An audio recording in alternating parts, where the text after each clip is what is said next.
Muy buenas noches, amados hermanos, el Señor los bendiga. Qué gusto estar con ustedes este nuevo célula en línea, hablándoles sobre la importancia de la palabra de Dios. En este mes de septiembre estamos tocando puntos importantes acerca de la Escritura. La semana pasada hablamos sobre la suficiencia, la fidelidad que tiene la Escritura para nuestros tiempos. Y a pesar de que tenemos tantas Biblias, ¿verdad? Me dice Mainer que seguro no se ven, pero hay muchos tipos de Biblia. Pero ¿cómo me aseguro yo que estas Biblias son la palabra de Dios? ¿Cómo sé que los libros que están en este libro realmente fueron inspirados por el Señor? De eso es el tema que vamos a tratar el día de hoy, sobre el canon bíblico. Y nos podríamos hacer varias preguntas. ¿Qué libros son los que componen las Escrituras? ¿Son todos inspirados por las Escrituras? ¿Cómo sabemos que los libros que tenemos son los del canon? ¿Hay otros libros que podrían ser incluidos en el canon? ¿Por qué creemos que los libros apócrifos no son inspirados? Y bueno, vamos a iniciar explicando, amados hermanos, de la célula en línea hoy, ¿qué es el canon?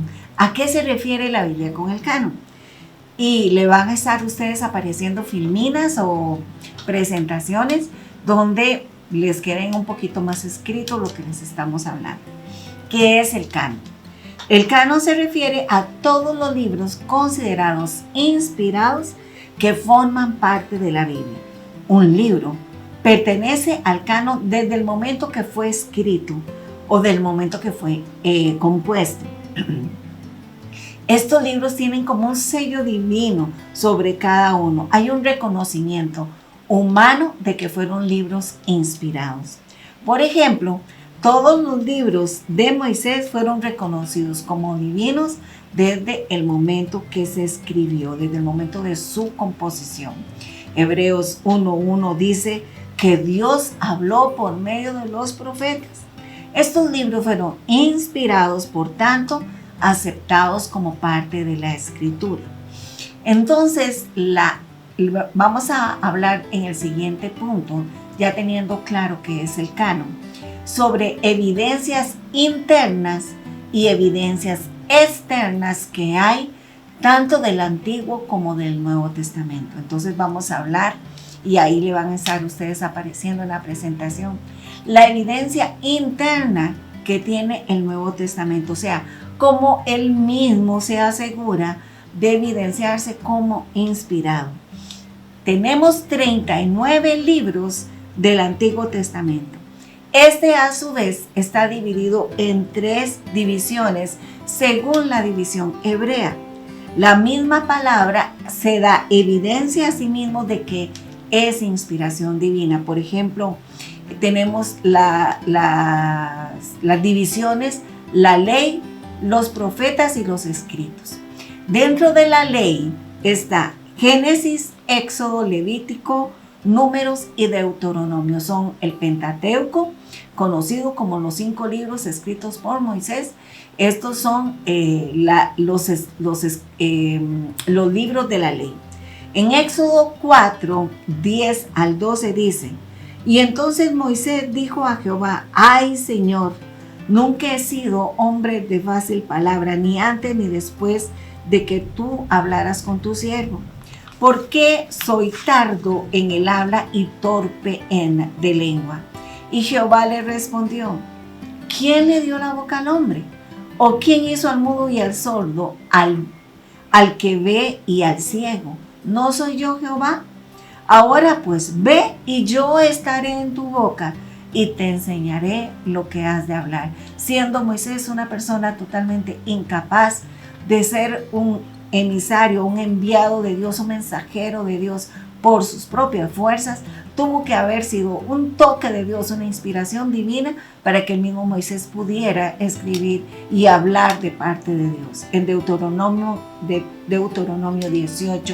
18 hay una profecía mesiánica, dice: profeta le levantaré en medio de sus hermanos como tú, y pondré mi boca en su boca, y él les hablará todo lo que yo les mandare. ¿Cómo iba a saber Moisés esto si no hubiera sido por inspiración divina? Otra división en los profetas.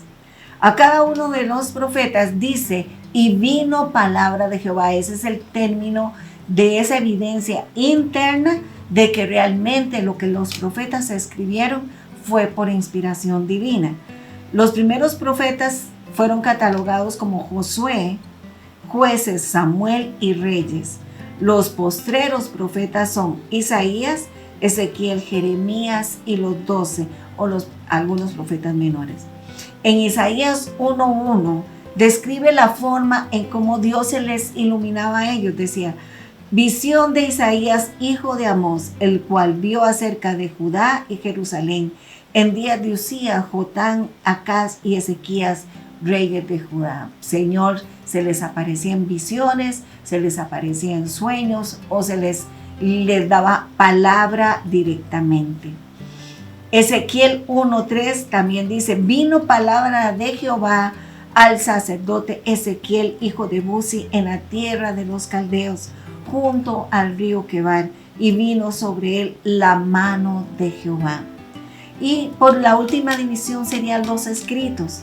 Ejemplo, y esa forma de cómo se evidenciaban que eran inspirados es porque el mismo escrito decía, Jehová habló mediante su siervo, y ponían el nombre de la persona, del autor del libro. Por ejemplo, dice delante de su siervo David, por ejemplo. En 2 de Samuel 23, 1 y 2 dice, estas son las palabras postreras de David, hijo de Isaí.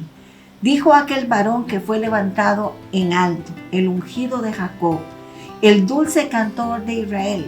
El Espíritu de Jehová me ha hablado y su palabra ha estado en mi lengua, hablando de que él habló a través de él Dios habló. Libros poéticos como Salmos, Proverbios y Job. Los rollos como Cantares, Ruth, Lamentaciones, Eclesiastés y Esther. Y los proféticos históricos como Daniel, Esdras, Nehemías y Crónicas. También hay abundancia de testimonio en el Nuevo Testamento. El Nuevo Testamento cita al Antiguo Testamento alrededor de unas 1000 veces. El mismo Señor Jesucristo lo cita en muchísimas ocasiones. Mateo 23:35 dice, por ejemplo, para que venga sobre ustedes toda la sangre justa que se ha derramado sobre la tierra, desde la sangre de Abel, el justo, hasta la sangre de Zacarías, hijo de Sedequías, a quien ustedes mataron entre el templo y el altar, citando acontecimientos que fueron contados en el Antiguo Testamento, en las escrituras que ellos tenían a cargo, citando estos acontecimientos. En Mateo 22, 23, 44, les dice, y él les dijo, entonces, ¿cómo es que David, citando los salmos, dice, en el Espíritu llama al Señor diciendo, dijo el Señor a mi Señor, siéntate a mi diestra hasta que ponga a tus enemigos debajo de sus pies? Es importante recordar que en la época de Jesús, el primer libro del Antiguo Testamento era Génesis y el último libro del Antiguo Testamento era Crónicas. Eran los mismos libros, pero por sus divisiones y por su acomodo eran diferentes, pero eran los mismos libros. Entonces estuvimos hablando de la evidencia interna. Ahora vamos a hablar de la evidencia externa y así le van a aparecer a ustedes también en la presentación del Antiguo Testamento. Se refiere a corroborar con esa evidencia interna los datos históricos que se dicen en el Antiguo Testamento. Y hay mucho dato arqueológico. La Biblia ha estado sometida por años a métodos científicos y ninguno ha podido contradecir la palabra de Dios.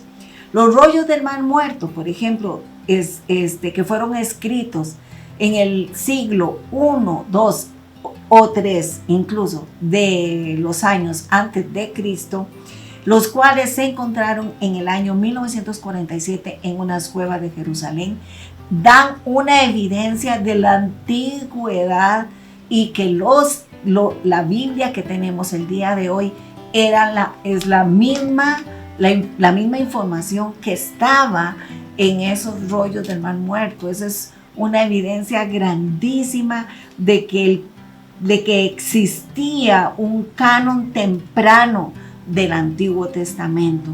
La tradición hebrea atribuye la colección, porque antes existían los libros por separados, pero hubo un momento en que toda esa colección de libros se juntó y esos libros canónicos, tal cual se conocen al día de hoy del Antiguo Testamento, se lo atribuyen a Esdras y a sus contemporáneos Nehemías, Ageo, Zacarías y Malaquías.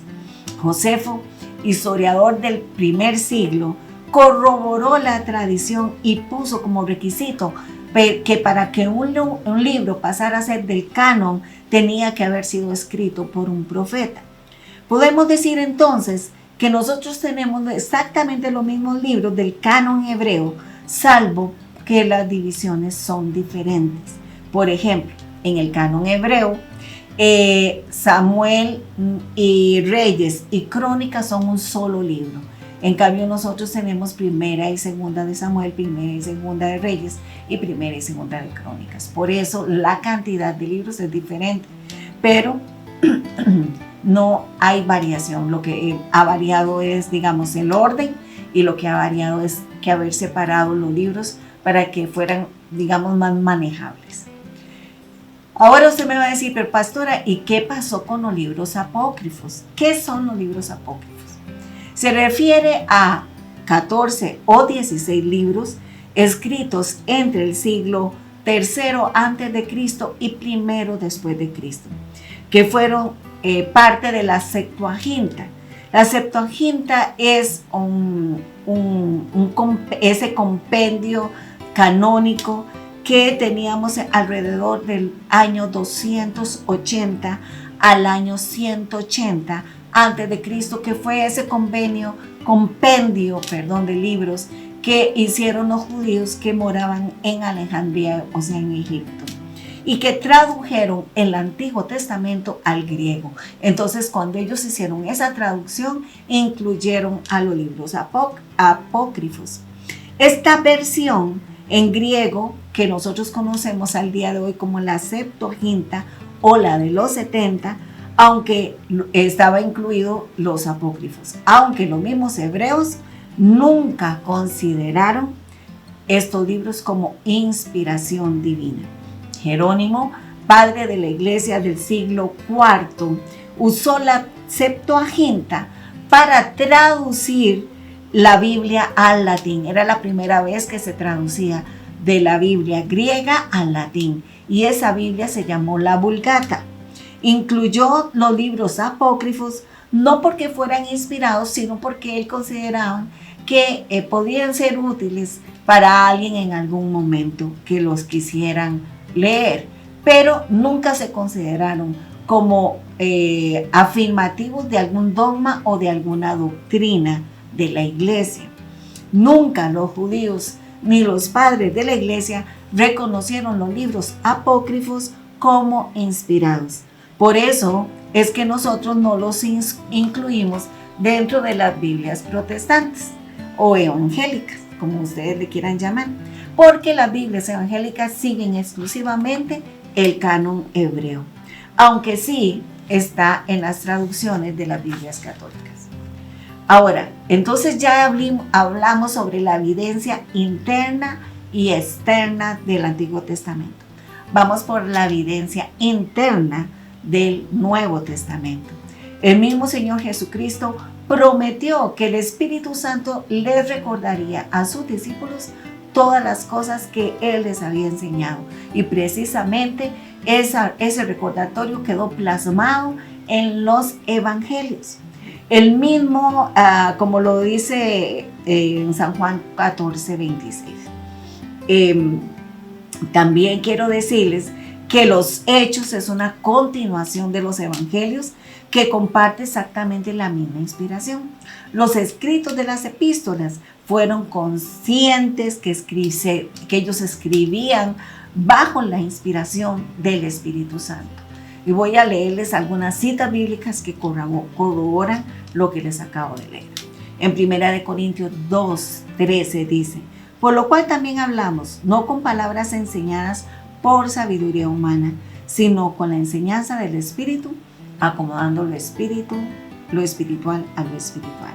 En 2 Pedro 1:20-21 dice: pero ante todo saber esto, que ninguna profecía de la Escritura es de interpretación personal, pues ninguna profecía fue dada jamás por un acto de voluntad humana, sino que los hombres inspirados por el Espíritu Santo hablaron de parte de Dios. Estas son evidencias internas que la misma Escritura se corrobora a sí misma como inspiración divina. En 2 Pedro 3:15-16 dice: tened entendido que la paciencia de nuestro Señor Jesucristo es para salvación, como también nuestro amado hermano Pablo, según la sabiduría que Dios le ha dado, les ha escrito. Está Pedro confirmando que lo que Pablo escribía era inspiración divina, dice, y casi todas tus epístolas hablando de ellas, de estas cosas, las cuales a veces son difíciles de entender y las cuales los indoctos y constantes tuercen, como también otras escrituras, para su propia perdición, hablando de que había todavía gente que quería pervertir las escrituras del apóstol Pablo. En Apocalipsis 1:1 se dice cómo fue que Juan escribió el libro de Revelación. La revelación de Jesucristo que Dios le dio para manifestar a sus siervos las cosas que debían de suceder pronto, y la declaró enviándola por medio de su ángel a su siervo Juan. Los libros entonces, amados, del Nuevo Testamento son escritos alrededor entre el año 45 y el año 96 después de Jesucristo. Pedro mismo corroboró los escritos de Pablo como escritura. Pablo corroboró los escritos de Pedro y también los escritos de Lucas como escritura. Los cristianos primitivos tenían una capacidad enorme de reconocer la autoridad divina en los escritos cuando los oían y los veían. Y sin duda alguna, solo podían reconocer. Y cuando había alguna duda, cuando existía alguna duda, solo reconocían los que estaban de acuerdo con la enseñanza primaria, con la enseñanza de los apóstoles.